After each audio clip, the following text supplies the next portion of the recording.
자, 공수처가 윤 대통령 체포영장 집행과 관련해서 국방부와 대통령 경호처에 협조 공문을 발송했다고 밝혔습니다. 영장 집행을 방해하면 특수공무집행 방해 혐의 등을 적용하겠다는 입장인데요. 네, 2차 집행 시도가 임박했다는 해석이 나옵니다.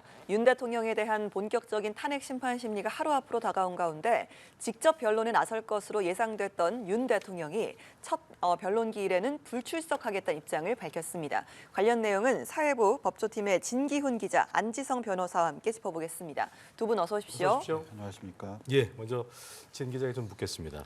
대통령에 대한 체포영장이 재발부되고 두 번의 주말이 지나갔고 1차 때와는 달리 집행기한이 좀 길어진 것으로 전해지면서 여전히 체포영장 집행이 언제 이루어질 것인가 가장 주목되는 부분인데 오늘도 집행 움직임은 보이지 않는 겁니까? 예. 네, 그렇습니다. 일단 1차 때와는 달리 집행기간이 좀 길어졌기 때문에 두 번의 주말이 지나갔습니다만 아직까지 영장 집행은 안 되고 있고 언제 될 것인가가 이제 주목되고 있는 상황인데 오늘도 움직임은 보이지 않고 있습니까? 네, 그렇습니다. 저희 취재진이 오늘 굉장히 이른 아침부터 공수처, 이제 영장 집행의 주체인 공수처에 나가 있었는데요. 아직까지 별다른 체포 영장 집행의 움직임은 보이지 않고 있습니다. 경찰도 마찬가지인데요. 대신에 이제 경찰은 이따 전해드리겠지만 오전에 브리핑을 진행하면서 어떠한 협의가 이루어지고 있고 또 어떠한 준비가 이루어지고 있는지 등에 대한 브리핑을 진행하기도 했습니다. 아직까지는 별다른 움직임은 없는 상황이고요. 말씀하신 대로 이번 체포영장의 시한은 1차 때보다는 굉장히 긴 편입니다. 설날 연휴 직전까지 일단 시한을 받아놓은 걸로 지금 알려지고 있는데요. 네. 그리고 또 1차 영장 때와 마찬가지로 심야에도 집행이 될 수 있도록 이렇게 허가가 나와 있는 상황이어서 뭐 오늘도 뭐 늦은 밤이나 이런 시간대에도 집행의 가능성은 열려 있지만 아직까지는 별다른 움직임은 없는 상황입니다. 예, 그렇군요. 오늘 오전에 들어온 소식 중에 이제 어제 공수처가 국방부와 경호처에 체포영장 집행에 대한 협조 공문을 발송을 했다 이런 소식이 들어오기도 했는데 어제 공문을 발송을 했다면 적어도 이번 주 중에는 집행을 하는 것이 아닌가라는 생각을 좀 해볼 수도 있고요. 네, 아무래도 그렇게 보는 의견이 지금 많습니다. 지금 사실은 2차 영장을 발부받은 이후에도 사실 특별한 이유 없이 계속해서 지금 집행이 늘어지고 있는 상황이기 때문에 어떤 이벤트, 즉 이제 오늘과 같은 공문 발송이 있었다라고 한다면 내부적으로도 내가 이제 영장을 집행하러 갈 테니까 좀 준비를 해라라고 하는 신호를 보낸 것이거든요. 예. 그래서 아무래도 이번 주 중에는 영장 집행이 있을 것으로 보이고 예. 또 있어야 됩니다. 예. 그렇군요. 자, 특히나 이 협조 공문 내용을 놓고 경호처 직원들을 향해서 일종의 심리전을 벌인 거라는 분석도 나오고 있는데 진 기자, 어떤 내용이길래 심리전 얘기가 나오는 겁니까? 우선은 공수처가 이 공문을 발송한 곳이 두 곳입니다. 국방부와 경호처 이렇게 두 곳인데요. 사실 지난 1차 집행 때도 군인들이 동원이 됐다, 사병 동원이 됐다 이런 얘기들이 많이 들려왔고 이번에도 또 그렇게 동원이 될 수 있다라는 관측이 나오면서 이 양 기관을 택한 것으로 보입니다. 예. 우선 국방부에는 경호처에 파견된 장병들이 이 영장 집행 저지 시도에 동원이 되거나 또 이제 부대의 차량이나 장비 등을 이용해서 영장 집행을 방해한다면 특수공무집행 방해 등의 혐의로 처벌될 수 있다. 이런 경고성 내용이 담겼고요. 예. 또 이 집행 과정에서 이러한 물리적 충돌 등으로 물적 손해가 나게 되면 국가배상 청구까지, 즉 민사 책임까지 묻겠다. 이러한 경고성 멘트를 국방부에 보냈고 여기에 이제 경호처 소속의 본부장 6명에게도 공문이 갔는데 마찬가지 내용입니다. 영장 집행을 방해할 경우에는 형사처벌과 함께 손해배상을 묻겠다. 그러면서도 경호처 직원들에 대해서는 좀 내용이 다른데요. 직원들에 대해서는 이 영장 집행을 막아라 이런 위법한 지시를 따르지 않더라도 이것을 뭐 직무유기죄 이런 죄를 적용해서 처벌하지 않겠다. 즉 명령 불이행에 따른 피해는 없을 거다. 이렇게 또 설명하기도 했습니다. 아무래도 이 경호처 직원들의 동요를 좀 불러일으켜서 영장 집행을 좀 수월하게 하려는 그러한 의도가 담긴 것으로 풀이됩니다. 조금 전에 진기훈 기자가 이제 공수처의 공문, 그러니까 명령을 불이행해도 피해가 없을 것이다라고 하는 그 경호처의 직원들을 향한 공문 이야기를 좀 해주셨는데 사실 직원들 입장에서는 아무래도 소속된 기관의 입장, 그런 명령을 불이행해도 되는 것인가 어떤 혼란이 올 수밖에 없을 것 같고 또 내부 갈등도 지금 감지되고 있는 상황에서 이 같은 공수처의 공문이 법적 근거가 있는 건지 이 부분이 일단 궁금합니다. 일단은 공문 자체가 네. 담고자 하는 메시지는 분명합니다. 영장 집행을 저지하는 것은 위법한 명령이다. 그리고 따라서 그렇기 때문에 이에 대해서 복종할 의무가 없다라는 점을 분명하게 명확한 어떤 기준을 제시하고자 했던 것으로 보이고요. 네. 예. 지금 일단 경호처 직원들이 고민하고 있는 부분은 딱 두 가지일 겁니다. 이제 직무유기죄로 이제 비추되느냐, 이제 아니면 반대적으로 이제 뭐 특공치상이라든가 특수공무방해라든가 여러 가지 다른 죄목 혐의로 또 이제 수사를 받게 되냐, 이 어떤 가치 갈등을 겪고 있을 그 내부 조직원들이기 때문에 그에 대해서 어떤 명확한 가이드라인을 제공해줘서 자. 이제는 이 지시는 따를 필요가 없다라고 명확한 가이드라인을 제시해줬음에도 불구하고 그럼에도 불구하고 만약에 어떤 영장 집행에 대해서 이제 저지하는 움직임을 보인다라고 한다면 그것은 사실은 어떤 명령에 단순히 복종해서 나아간다는 게 아니라 예. 더 나아가서 자신의 어떤 가치 판단을 하고 네. 불법임에도 불구하고 감수하겠다는 의지를 드러낸 것으로 보기 때문에 처벌할 수 있다라고 어떤 이 가이드라인을 제공해 준 것으로 보입니다. 그렇군요. 네. 그 이제 어쨌든 말씀하신 것처럼 공수처가 경호처 직원들을 향해서는 명령을 이행하지 않아도 피해가 없을 것이라고 설득을 하면서도 경호처의 수뇌부 등에 대해서는 말씀하신 대로 이 예. 처벌 가능성을 언급을 했는데 공문 적시한 내용을 보면 그런 내용이 있어요. 공무원 연금 수령 제한 같은 불이익 굉장히 네. 큰 거잖아요. 예, 이것도 맞습니다. 받을 수 있다고 했는데 이런 처벌을 할 수도 있는 거예요?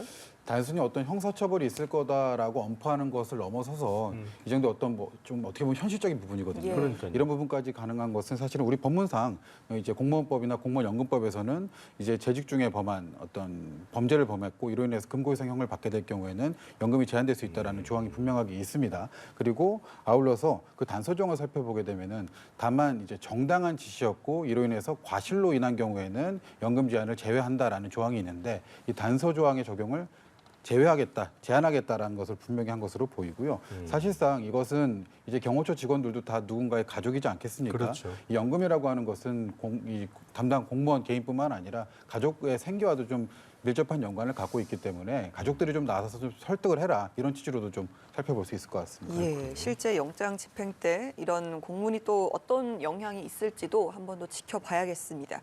이런 상황에서요, 박종준 전 경호처장이 오늘 오전에도 경찰에 출석을 했습니다. 세 번째 조사를 받았다고요? 네, 그렇습니다. 지난 11일 날 2차 조사에 응한 데 이어서 오늘 오전에 또 3차 소환 조사에 응한 건데요. 네. 앞서 2차 소환 때는 14시간 20분 동안 조사를 받았고 또 이에 앞서서 첫 조사에 응했던 지난 10일에는 13시간가량 조사를 받았습니다. 굉장히 장시간 고강도 조사를 받고 있는 건데요. 오늘 경찰은 이제 박종준 전 처장에 대해서 어떤 조사들이 이루어지고 있느냐라는 질문에 일단 휴대폰 포렌식 작업 등이 진행이 되고 있다 이렇게 얘기를 했고 예. 그런데 이제 뭐 비밀번호도 이제 풀려 있다는 내용이 나오고 있습니다. 네. 조사에는 꽤 협조적으로 응하고 있는 것으로 보입니다. 그리고 이런 휴대전화 포렌식을 통해서 그 1차 집행 당시에 경호처의 그 저지 행동에 어떤 내용들이 오갔는지 이런 부분들을 경찰이 중점적으로 들여다볼 것으로 보이고 있습니다. 하지만 이렇게 박종준 전 처장 같은 경우는 소환 조사에 돌연 갑자기 응해서 3차 소환 조사까지도 응하고 있는데 네. 이에 반해서 이제 강경파 경호처 내 강경파 인물들로 꼽히는 사람들은 여전히 소환에 불응하고 있습니다. 처장 직무대를 하고 있는 김성훈 차장과 또 이광우 경호본부장 등이 바로 그 인물들인데요. 네. 김 차장은 지난 3일 공조본의 1차 집행 시도에 대해서 실질적으로 저지 행동을 진두지휘했던 인물로 알려져 있는 사람입니다. 예. 근데 이제 아무래도 지금 강경파라고 계속 얘기도 나오고 있고 또 소환 조사에도 연이어 불응하고 있어서 지금 경찰은 이제 이 김 차장에 대한 체포영장까지 신청을 해둔 상태입니다. 이것이 또 발부가 되고 이 체포영장이 또 어떻게 집행이 되느냐에 따라서 윤 대통령 체포영장 집행에도 또 어떤 영향이 있을지 굉장히 좀 관심 있게 지켜봐야 할 부분으로 보입니다. 하지만 지금 김 차장 같은 경우는 계속 이제 불응 의사를 보이고 있고 그 네. 이유가 대통령 경호를 해야 한다 이런 이유를 들면서 계속 소환을 불응하고 있거든요. 네. 그렇기 때문에 이번 이제 2차 체포영장 집행 때 오히려 이 경호처 직원들이 이 김 차장을 중심으로 좀 또 다시 결집을 해서 물리적 충돌이 일어날 수도 있지 않을까 이러한 우려가 또 제기가 되고 있고 아까 뭐 잠시도 언급이 됐지만 오늘 또 민주당 윤건영 의원 쪽에서 또 언급을 한 게 있죠. 바로 이제 무장 개인 화기를 이제 들고 막아라라는 이제 지시가 있었다. 이제 이런 예. 내용도 또 있지 않았습니까? 이런 부분들로 봤을 때 아무래도 좀 물리적인 충돌 가능성에 대해서도 여전히 우려는 남아 있는 상황입니다. 그렇군요. 자, 일단 말씀하신 것처럼 특히 경찰이 박 전 처장의 그 처장의 휴대전화를 압수한 것, 그러니까 뭐 이미 제출을 했습니다만 포렌식 진행하고 있는데 이렇게 박 전 처장에 대한 고강도의 수사 1, 2, 3차 잘 이루어지고 있는 상황입니다. 예. 이런 부분이 영장 집행에 어떤 영향을 좀 미칠 수 있겠느냐 이런 분석도 나오는데 어떻게 좀 보고 계십니까? 일단은 2차 영장 집행에 사실상 키로 분류될 수 있는 것은 지금 강경파로 분류되는 김성훈 차장의 지위를 어떻게 무력화할 수 있느냐 여기에 지금 모아지는데 지금 뭐 들리는 소문에 의하면 이제 내부적으로는 강경파, 온건파가 있고 이제 경호처장과 이 김성훈 처장과도 좀 갈등이 있었다라는 부분이 보이거든요. 그리고 결정적으로 1차 영장 집행에 있어서도 김성훈 차장이 핵심적인 역할을 했다라는 게 지금 전원으로 확인되고 있습니다. 근데 사실상 전원일 뿐 이제 객관적인 증거로서 확인된 것은 없기 때문에 그러니까요. 지금 박전준 전 경호처장의 이제 조사에 있어서 특히 이제 휴대전화라고 하는 객관적인 증거를 확보함으로 해서 여기서 이제 1차 영장 집행에 있어서 김성훈 차장이 어느 정도로 깊게 관여했는지 그러니까 객관적으로 드러난다고 한다면 사실상 김성훈 차장에 있어서 체포영장 이제 발부에 대한 혐의 상당성 요건까지 충족할 수 있을 것으로 보여서 이 부분에 대해서 좀 조사가 면밀히 이루어져야 될 것으로 보입니다. 예. 지금 2차 영장 집행에 앞서서 좀 가장 큰 변수로 꼽히는 게 바로 이 강경파로 알려지는 김성훈 경호처장 직무대행의 강경 대응 여부일 텐데요. 지금 공수처에서는 대통령 신병 확보에 앞서서 김성훈 경호차장에 대한 체포영장을 신청하는 방안도 검토 중입니다. 체포영장 발부 가능성은 어느 정도로 보시나요? 일단은 뭐 이 소환 요구에 계속해서 불응한다는 것 그 자체만으로 체포영장 발부 가능성은 높습니다. 다만 언제 어떤 시기에 효과적으로 영장을 발부받아서 네. 또 집행을 하고 그에 의해서 바로 이제 우리가 이제 메인 사건이라고 할 수 있는 윤석열 대통령에 대한 체포까지 이어나갈 수 있는지 그게 사실상 핵심이라고 할 것인데 앞서 좀 언급해드린 바와 같이 박전준 전 이제 경호처장에 대한 객관적인 증거 이제 휴대폰 포렌식을 통한 객관적인 증거를 확보해서 혐의의 상당성, 이 1차 영장 집행에 있어서 특수공무원 집행 방해 혐의에 있어서 이제 김성훈 차장이 적극적으로 관여했다라는 점을 입증할 수 있다고 한다면 영장 발부의 시간 문제로 보여지고요. 그 이후에 사실상 이제 영장이 이제 집행하면서 경호처에서는 이 김 표장에 대한 이제 영장 집행을 방어할 수는 없을 것이거든요. 그래서 일단 지휘 체계를 무력화시킨 다음에 바로 이제 대통령 체포로 나가야 되지 않을까 그렇게 생각이 듭니다. 그렇군요. 예. 여기에 또 이제 공수처는 경호처의 민사상 손해배상과 구상권 청구 방안도 검토 중입니다. 이런 조치들도 글쎄요, 경호처를 압박하는 데는 효과적인 수단이 될 수 있겠습니까? 그렇죠. 아무래도 이제 형사상 책임만 이제 경고하는 것보다는 민사상, 특히 재산상 책임까지 묻겠다라고 한다는 부분은 사실상 이제 위법한 지시를 받고 그 지시를 이행하는 이제 직원들로 하여금 사실상 심리적으로 상당한 저지선을 확보할 수 있는 부분이거든요. 그래서 이러한 측면으로 계속해서 지금 형사 책임뿐만 아니라 민사상 구상 책임까지 묻겠다고 강조함으로써 더 이상 여기에 동조되지 말아라. 이제 가이드라인을 명확하게 내려줄 테니까 이제 직분에 맞춰서 적법하게 예. 이제 영장 집행에 응해라라고 계속해서 메시지를 보내는 것으로 보입니다. 자, 뭐 이런 상황에서 이제 저희가 아까 속보로도 전해드렸습니다만 표상목 권한대행이 이제 그런 말을 했죠. 체포영장 집행에 있어서 관계 기관 간의 폭력적인 수단, 방법을 사용한 일만큼은 절대 없어야 된다 강조를 했기 때문에 유혈 사태라든가 충돌은 없는 상황이 될 가능성도 높아질 수 있다라고 볼 수 있을 텐데 저희가 앞서 기자연결 때 확인했던 그런 내용이었죠. 경찰에서 이번 집행 때 저지하거나 방해하면 국회의원까지도 체포할 수 있다고 언급을 했잖아요. 그 부분 좀 짚어보죠. 네, 앞서 전해 들으신 내용대로 경찰이 브리핑에서 밝힌 내용의 기조는 이번 2차 집행 때는 저지 시도 인력들에 대해서 보다 강력한 조치를 하겠다 이것입니다. 국회의원들도 체포할 수 있다라는 얘기도 그 맥락에서 나오는 이야기인데요. 우선은 가장 중요한 건 안전을 최우선으로 하겠다라는 그 원칙에는 변함이 없다라고 얘기를 했지만 예. 집행 저지 인원들에 대해서는 적극적인 조치를 하겠다. 이제 가령 예를 들면 뭐 집행을 방해하는 경호처 인력들에 대해서는 현행범 체포를 하고 또 그 이후에 분산 호송 조사까지도 이제 검토를 하고 있다. 이렇게 얘기를 하고 있고요. 또 지난번 1차 집행 때 방해, 그러니까 저지 인력으로 있었던 그 200명, 그 인간띠를 만들었던 네. 그 200명들에 대한 채증 작업도 지금 진행 중이다. 그러면서 그 중에 26명의 신원을 일단 확인했다. 이렇게 밝히기도 했죠. 지금 경호처에 이 신원 확인 요청을 넣어둔 상태인 예. 것으로 알려지고 있는데요. 이러한 부분들을 자꾸 이제 브리핑에서 얘기를 하고 언급을 하는 이유는 아무래도 경호처 직원들 저지에 나서지 못하도록 하려는 그러한 의도가 좀 깔려 있는 것으로 보이고요. 여기에 또 이호영 경찰청장 대행이 이제 국회에 나가서 또 한 말이 있죠. 그 말이 바로 이제 국회의원들 이제 방해 만약에 이제 영장 집행 저지에 국회의원들이 나서게 된다면 이들도 체포가 가능한 것이냐라고 했을 때 가능하다라는 취지로 또 언급을 했고 오늘 이것을 또 브리핑에서 경찰이 재확인함으로써 사실 지금 저번 이제 일부 여당 의원들이 관저 앞에 가서 집행 저지를 하려고 한다 이러한 내용들이 나오게 되면서 또 한번 비판 여론이 일기도 한 적도 있었는데 네. 이러한 부분들에 대해서 뭐 국회의원이든 아니면 그 앞에 경호 인력이든 아니면 집회 인력이든 저지에 방해가 되는 그러니까 집행 저지에 나서는 인원들에 대해서는 적극적으로 좀 검토를 하겠다 이러한 입장을 명확히 한 것으로 보입니다. 예, 그런데 이런 상황에서 오히려 2차 집행 때는 투입 인력을 줄이는 방안도 공수처에서 검토하고 있다고 하더라고요. 네, 그렇습니다. 경찰이 사실 뭐 1,000명 정도의 인원을 투입을 할 것이다. 이러한 좀 대규모 경력 투입 네. 가능성이 굉장히 높게 점쳐지고 있거든요. 그런 상황에서 공수처는 오히려 이제 수사관 투입을 줄이는 방향도 좀 검토를 하고 있다. 이러한 내용인데 아무래도 공수처는 영장 집행의 주체입니다.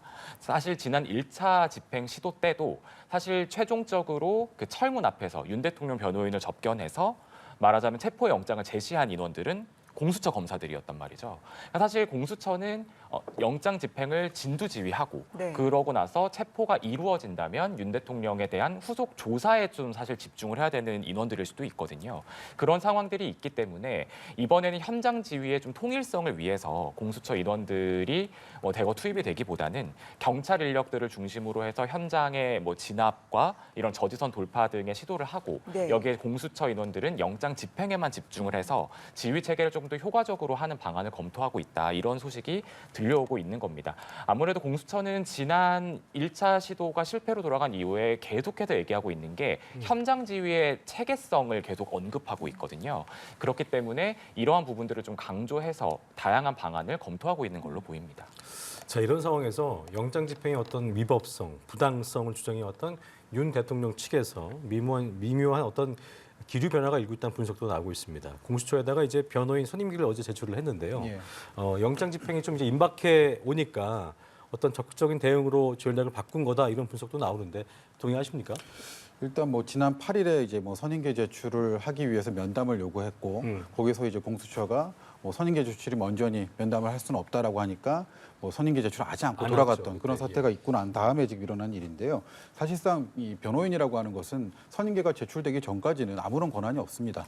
그래서 지금 어쨌든 체포영장 2차 체포영장 집행을 곧 앞두고 있는 상황에서 더 이상 이대로는 사실은 뭐 시간을 더 이상 끌 수가 없는 거거든요. 그러니까 발언 같은 것도 효력이 없는 거군요. 그렇죠. 뭐 이게 사실상 뭐 당사자의 어떤 입장을 전하는 전문에 불과한 것이지 변호인으로서 어떤 이제 발언을 했다고 볼 수 없거든요. 네네. 그리고 뭐 지금까지 선임계 제출하지 않았던 이유 중에 하나가 그 이제 논리를 좀 살펴보면은 공수처에는 수사권이 없다. 그렇기 때문에 수사권이 없는 공수처에는 선임계 제출하지 않을 것이다가 주된 기조였는데 예. 사실상 그러면서 시간을 계속 끌어왔지만 이제는 사실은 더 이상 버틸 여력이 없고 이대로 영장이 집행이 되게 되면은 그때는 사실 변호인이 뒤늦게 나선다 하더라도 어떻게 방어할 수가 없기 때문에 그렇군요. 지금은 이제 선임계가 나간 것이 아닌가 그렇게 생각이 듭니다. 예, 여전히 공수처의 영장은 불법이다라는 대통령 측의 입장은 변함은 없는데 불법 영장을 집행을 할 거면 얼굴을 밝히고 하라라고 또 경찰 측이 요구를 하기도 했습니다. 이유를 좀 짚어볼까요? 뭐 사실 윤 대통령 입장은 방금 변호사께서 짚어주신 대로 동일합니다. 처음부터 끝까지 내란죄 수사권이 없는 공수처의 영장 집행은 위법이다, 불법이다라는 거는 입장이 계속 흔들림이 없는데 다만 동일하죠. 예. 이 불법적인 영장을 그래 너희가 집행을 할 거면 경찰이 뭐 이제 마스크로 얼굴을 가린다거나 그 신병을 가리는 일을 하지 말고 이해관계인의 요구가 있을 때는 공개를 하고 집행을 해라라는 네. 이런 입장을 오늘 아침에 밝히기도 했거든요. 사실은 이게 뭐 과도한 법 집행을 방지하겠다 이런 차원에서 경찰도 직무수행 중에 이해관계인의 신분 확인 요구가 있으면 특별한 사정이 없으면 공개해라. 지금 경호처도 어떻게 보면 지금 체증 작업이 끝나서 신원 확인 절차가 지금 진행이 되고 있지 않습니까? 그러한 차원의 입장으로 보이는데요. 사실 지금 공수처와 경찰이 경호처를 흔들고 있는 것처럼 반대로 윤 대통령 측에서도 경찰 측 인력들을 흔들려는 계산으로 보입니다. 아무래도 직원들을 대상으로 이게 사실 신원을 밝히라고 하는 건 추후 책임을 물을 때 신원 확인 절차를 더욱더 확실하게 하겠다 이러한 뜻으로도 풀이가 되고 있거든요. 그렇기 때문에 게다가 또 이제 윤 대통령 측은 지난 1차 영장 집행 때도 사실 경찰 기동대를 투입하게 돼서 그래서 경찰 기동대 인력들이 영장을 집행하게 되면 그 즉시 법적 조치를 하겠다 이런 강경한 입장을 밝히기도 했고 지금 그 기조를 그대로 유지하고 있잖아요. 그렇기 때문에 경찰 인력들에게 집행을 할 거면 얼굴을 밝히고 해라라고 하는 건 나중에 추후 법적 책임을 물을 때 더 용이하게 하겠다. 이러한 식으로 경고성 메시지를 보낸 것으로 이렇게 해석이 되기 때문에 영장 집행에는 뭐 더욱더 강력하게 맞서겠다. 이런 의지도 엿보이는 대목입니다. 대통령 측에서도 일종의 심리전에 나선 것이다라고 분석을 하셨습니다. 변호사님 효과가 좀 있겠습니까? 글쎄요. 일단은 영장 집행 이게 정당한 직무 집행이고 법원이 발부한 사법부가 발부한 영장에 있어서는 우리나라 현행법상으로는 이 체포영장이 집행되기 전까지는 어떻게든 효력을 다툴 수 있는 방법이 없습니다. 그러니까 적법한 영장 집행을 나서는 공무원으로서도 이제 윤 대통령 측의 이러한 요구에 있어서 사실상 뭐 주눅들거나 그럴 필요가 전혀 없습니다. 윤 대통령이 요구하는 것들 자체가 뭐 부당한 요구는 또 아니기 때문에 그에 대해서 당당히 신분을 밝히고 또 영장의 집행에 응하면 될 것 같습니다. 알겠습니다. 자, 이런 상황에서요. 내일 헌법재판소에서 윤 대통령 탄핵 심판 첫 번째 변론 기일이 열리게 되는데 윤 대통령이 이 불출석 의사를 이미 밝힌 상태네요. 네, 그렇습니다. 불출석 의사를 명확히 밝혔고 그래서 내일 오후 2시로 예정되어 있는 첫 변론 기일에는 윤 대통령 본인이 출석하진 않을 것으로 보입니다. 예. 이런 상황이면 이제 그 다음 기일인 16일로 넘어가게 되는데요. 이 16일부터 이제 본격적인 변론 기일 절차가 진행이 될 것으로 보입니다. 그렇군요. 대통령이 불출석을 하면 어쨌든 본격적인 변론 절차 같은 경우는 뭐 나와야지 뭐 또 의견 피력도 할 수 있기 때문에 16일부터 진행된다고 봐야 됩니까? 네, 변론 기일, 그 탄핵 심판의 변론 기일은 당사자가 출석을 해야 하는 의무가 있습니다. 단 한 기일에 출석을 하지 않아서 그 다음 기일이 열리게 되면 그때부터는 궐석 재판, 즉 당사자가 없이 재판이 진행이 될 수 있습니다. 그렇기 때문에 사실 헌재도 마지막 변론 준비 기일에서 당사자가 출석하지 않을 것을 고려해서 16일 등 다음 기일들을 미리 지정을 해둔다 이렇게 밝히기도 했거든요. 사실은 윤 대통령이 지금 체포영장 집행에 불응을 하고 있는 상황이고 예. 또 윤 대통령 측 변호인단도 14일에 본인이 불출석한다라고 밝힌 이유가 지금 공조본에서 불법적인 영장 집행을 하려고 하고 있기 때문에 관저밖을 벗어나게 돼서 탄핵 심판에 갔다가 체포가 될 수도 있고 이러한 좀 안전상의 이유가 있기 때문에 참석을 하지 못한다. 이러한 안전상의 문제들이 다 해결이 되게 되면 그때 가서 적당한 날짜를 골라서 출석을 해서 이 입장을 밝히겠다 이런 입장을 내놓기도 했거든요. 그렇기 때문에 14일 출석은 일단 불발이 된 상태로 보이고요.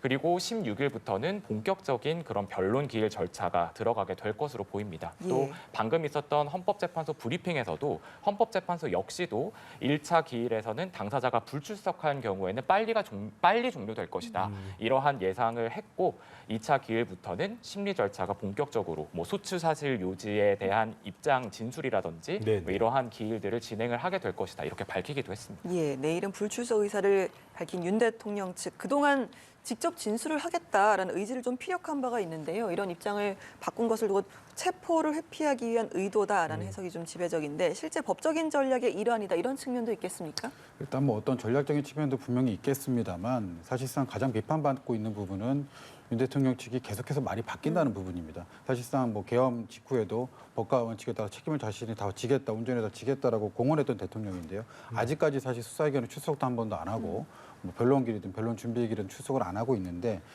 이 탄핵 심판 절차 변론 기일만큼은 본인이 직접 출석해서 어떤 의지를 표명하겠다라는 그건 분명히 했음에도 불구하고 또다시 이렇게 말을 바꿔서 출석을 안 한다는 것은 강한 비판을 받고 있고 아무래도 좀 윤석열 대통령 또 지지층 결집에도 조금 문제가 되지 않을까 그렇게 생각이 듭니다.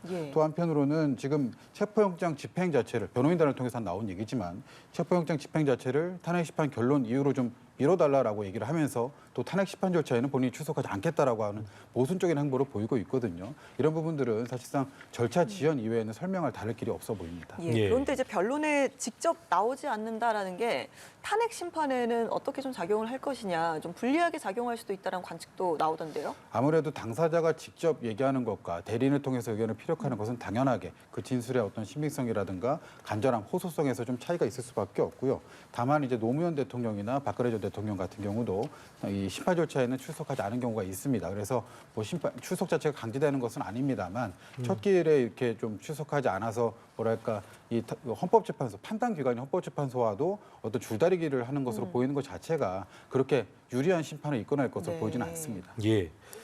자, 그런가 하면요. 오늘 한덕수 총리 탄핵 심판도 첫 번째 변론 준비 기일이 열리게 됩니다. 어떤 좀 절차가 이루어지게 됩니까?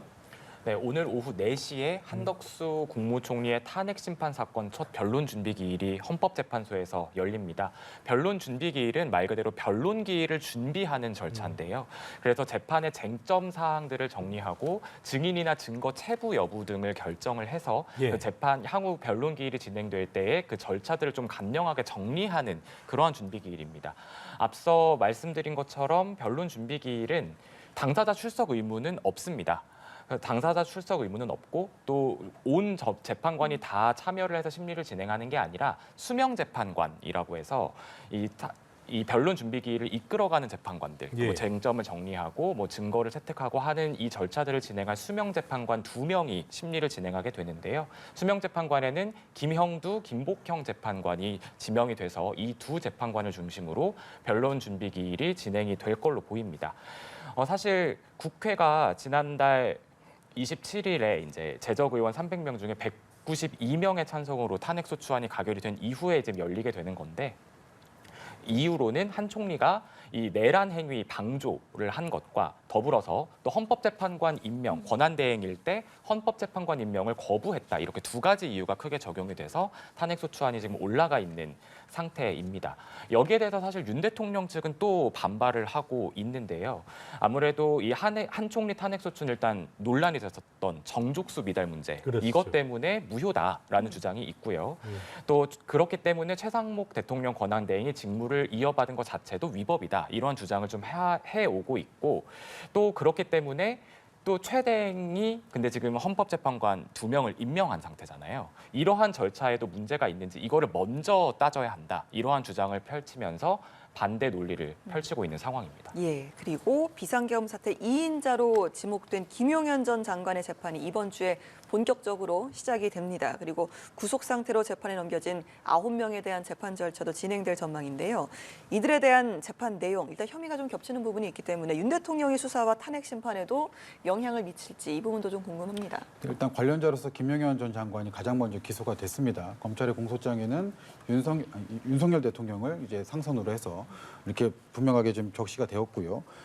결국에는 사실상 이 내란 사태에 대해서 이 1심 법원의 어떤 사실 확정이 있을 것이기 때문에 후속되는 당연히 다른 법원의 어떤 판단에도 영향을 미칠 것으로 보이고 예. 관련해서 어떤 사실을 인정함에 있어서 공범자들의 진술들이 여러 개 나올 거고 네. 지금 이제 김용현 전 장관 측에서 얘기하는 것처럼 뭐 진술이 오염됐다라는 주장을 계속해서 해 나갈 거기 때문에 관련자들에 대한 어떤 증인 신청, 증인 신문도 필수적으로 이루어질 것으로 보입니다. 그 중에는 당연히 윤석열 대통령도 포함이 되어 있을 것이고요. 그래서 그렇게 이제 확정된 사실 자체는 어쨌든 향후 재판에 있어서 헌법재판소라든가 아니면 다른 법원의 판단에도 어느 정도 기속은 할 것으로 보입니다. 자, 대통령 체포영장 집행 또 탄핵 심판 관련 내용들 안지성 변호사, 진기훈 기자와 함께했습니다. 오늘 말씀 고맙습니다. 고맙습니다.